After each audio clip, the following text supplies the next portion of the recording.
টুপি লাগাইছে, টুপি, টুপির কিন্তু ইয়া আলী, ইয়া হুসাইন, দেখছেন যে আপনারা? দেখবেন, এটা আগে ছিল না।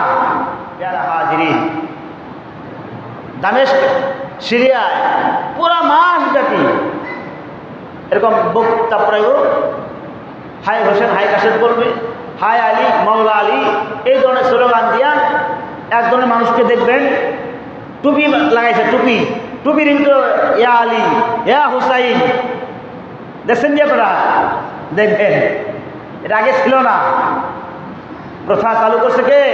মইজুদ্দৌলা আদ-দাইলামি। এই ইতিহাসটা কোথা থেকে পাইলাম? আল বিদায়া ওয়ান নিহায়া, আল্লামা ইবনে কাসির রহমাতুল্লাহ আলাইহি। এমনিভাবে আল্লামা ইবনে আসির রহমাতুল্লাহ আলাইহি আল কামিসু ফি তাখরিজ এই কিতাবে তিনি উল্লেখ করেছেন। তাহলে আল্লাহ তাআলা এই সমস্ত কুসংস্কার থেকে আল্লাহ তাআলা আমাদেরকে হেফাজত করুন।